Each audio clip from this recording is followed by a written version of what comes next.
रूस को इस वक्त दुनिया का एक बड़ा हिस्सा विलन मान रहा है। पश्चिमी देश लगातार इस जंग में रूस के खिलाफ यूक्रेन की मदद कर रहे हैं, लेकिन सवाल ये उठता है कि अगर ये जंग और लंबी खिंचती है तो क्या पश्चिमी देश एकजुट रह पाएंगे। ये सवाल इसलिए भी उठ रहा है क्योंकि मौजूदा वक्त में रूस के खिलाफ पाबंदियों का क्या हश्र हुआ है, ये पूरी दुनिया देख चुकी है। तो क्या पश्चिमी देश रूस के खिलाफ अपनी दुश्मनी को जारी रख पाएंगे?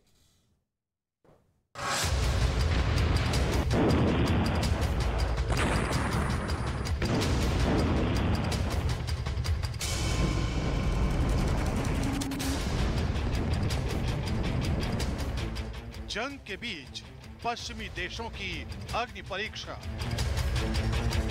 कब तक रूस के खिलाफ एकजुट रहेंगे पश्चिमी देश? जंग खिंची तो ढह सकती है भरोसे की दीवार।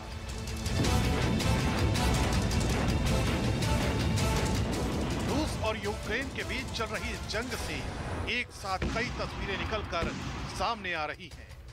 इन्हीं तस्वीरों में से एक है यूक्रेन को मिलने वाली मदद। यूरोपियन यूनियन, नेटो और पश्चिमी देश रूस के खिलाफ लगातार यूक्रेन को हथियारों की मदद कर रहे हैं। जो देश हथियारों की मदद नहीं कर रहे, वो खाद्य सामग्रियों से लेकर दवाओं तक का इंतजाम कर रहे हैं।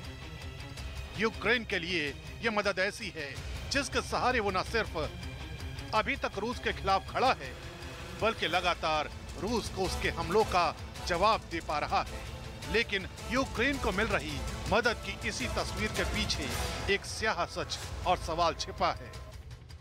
ये सवाल है कि अगर ये जंग अब और लंबी खिंची तो रूस के खिलाफ पश्चिमी देश कितना एकजुट रह पाएंगे। जो पश्चिमी देश इस जंग में अभी तक रूस के खिलाफ खड़े हैं, वो आखिर कब तक रूस के विरोध में रहेंगे?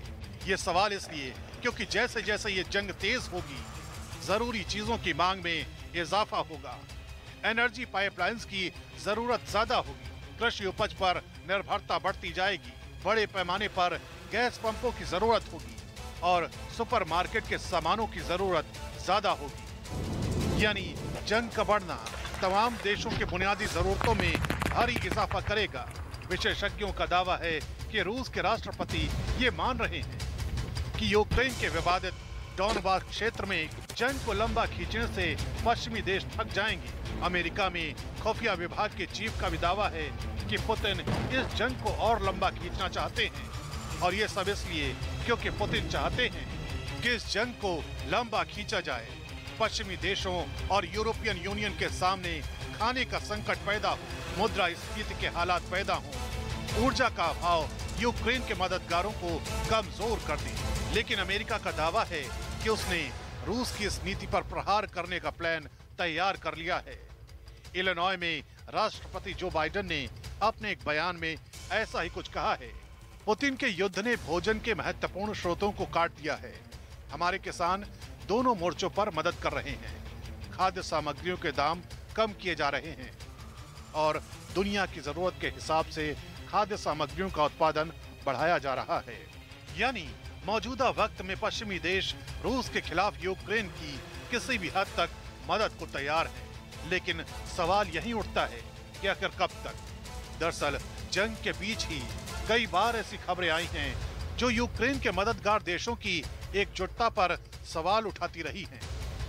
हाल ही में हंगरी जैसे देश ने रूस के गैस और तेल आयात पर प्रतिबंध लगाने वाले यूरोपियन यूनियन के प्रस्ताव से इनकार कर दिया है।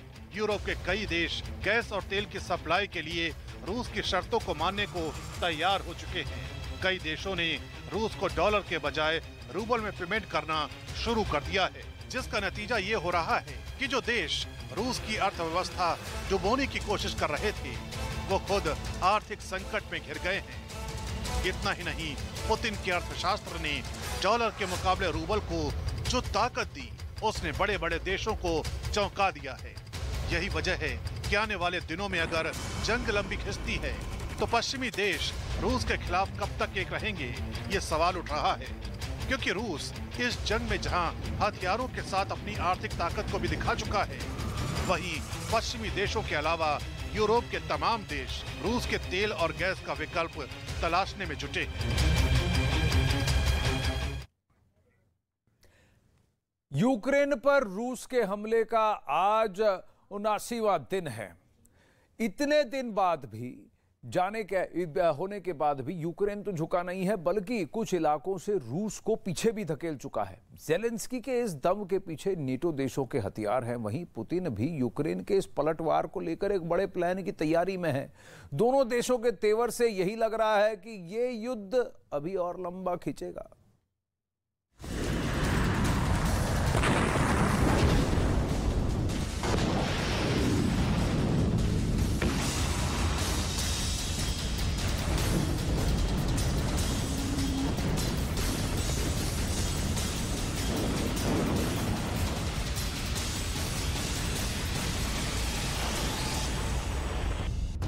न झुके न रुके, बस डटे रहे।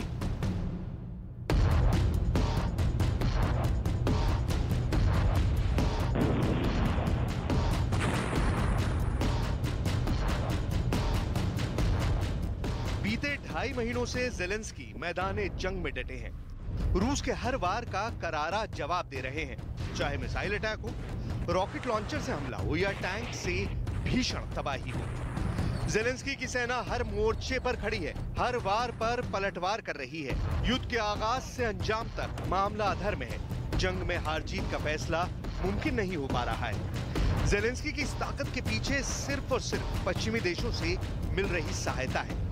नेटो देशों ने घातक हथियार भेजने से लेकर उनकी ट्रेनिंग देने तक और साथ ही अरबों डॉलर की आर्थिक मदद दी है। यही वजह है जिसकी बदौलत अब तक यूक्रेन रूस के सामने सीना तानकर आत्मविश्वास से लबरेज खड़ा है और रूस के कब्जा किए हुए इलाकों पर भी हमला करने को तैयार है।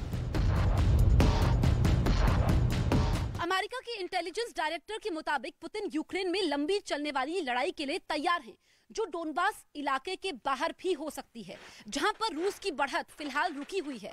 वहीं यूक्रेन के विदेश मंत्री ने रूस को चेतावनी दी है कि अब उसकी युद्ध लड़ने की इच्छा और बढ़ चुकी है। मतलब साफ है कि ये युद्ध लंबा चलने वाला है और इसका अंत नहीं है। रूस के खिलाफ यूक्रेन के संरक्षक नेटो देश, अंतर्राष्ट्रीय संगठन और अमेरिका हैं जो उसे हारने नहीं दे रहे।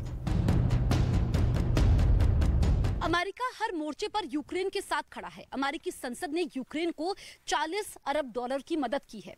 अमेरिका के राष्ट्रपति जो बाइडेन ने इस मदद पर मोहर भी लगा दी है। अमेरिकी संसद की दोनों पार्टियों ने ज़ेलेंस्की को सैनिक सहायता की इस खेप को तुरंत यूक्रेन पहुंचाने के प्रस्ताव को मंजूरी दी है। Are 368, the nays are 57. The bill is passed without objection. A motion to reconsider is laid on the table. Представників Конгресу Сполучених Штатів Америки проголосували за новий і вагомий пакет підтримки для нашої держави та глобальної демократії. Майже на $40 мільярдів. Скоро відбудеться і друге голосування в Сенаті США, після чого це рішення потрапить на підпис президенту Байдену і набуде чинності. Я вдячний народу Америки, всім нашим друзям в Конгресі, адміністрації за цю підтримку. जंग में यूक्रेन के साथ लगभग सभी पश्चिमी देश खड़े हैं। हालात ऐसे बन चुके हैं कि युद्ध से पहले तटस्थ रहने वाला जर्मनी भी यूक्रेन को हावित्जर का सहयोग दे रहा है, तो वहीं रूस का करीबी बुल्गारिया भी रूस के खिलाफ हो गया है। बुल्गारिया ने रूस पर कड़े प्रतिबंध का ऐलान किया है, साथ ही यूक्रेन की सेना के टैंक और हेलीकॉप्टर की मरम्मत का ऐलान किया है। Україна дуже предметно і постійно обговорює з нашими друзями тему безпекових гарантій для України. Зустріч Великої Сімки 8 травня, в якій наша держава вперше взяла участь на рівні лідерів, була передусім про це. Ми домовляємось з провідними державами світу, щоб дати Україні впевненість в безпеці на десятиліття вперед. नेटो देशों की मदद के बाद अब हालात ऐसे बन चुके हैं कि रूस के कब्जे वाले इलाकों को यूक्रेन वापस लेने के लिए बेताब हो चुका है। यूक्रेन के विदेश मंत्री ने रूस को कड़ा संदेश देते हुए कहा कि अब उनकी सेना का लक्ष्य बदल गया है। यूक्रेन अब न केवल इस साल रूस की ओर से कब्जा किए गए इलाकों को फिर से हासिल करेगा, बल्कि इस साल 2014 के बाद पुतिन की ओर से कब्जा किए गए सभी इलाकों पर फिर से अपना नियंत्रण हासिल करेगा। यूक्रेन के विदेश मंत्री का इशारा क्राइमिया को लेकर था। यूक्रेन का दावा है कि उसकी सेना रूस के कब्जे वाले इलाके को छुड़ा लेगी, लेकिन जानकारों का कहना है कि यूक्रेन के इस दावे में दम नहीं है, क्योंकि डोनबास के 1/3 इलाके पर रूस का समर्थन करने वाले विद्रोहियों का कब्जा रहा था। अब डोनबास के 80% इलाके पर रूस का कब्जा है। ऐसे में दोनों तरफ की सेनाएं लंबे युद्ध के लिए तैयार है। जंग में नेटो देशों की मदद से लड़ रहे ज़ेलेंस्की का रूस से मुकाबला कर पाना उतना आसान नहीं होगा, क्योंकि पुतिन किसी एक प्लान के फेल होने के बाद दूसरा प्लान तैयार रखते हैं।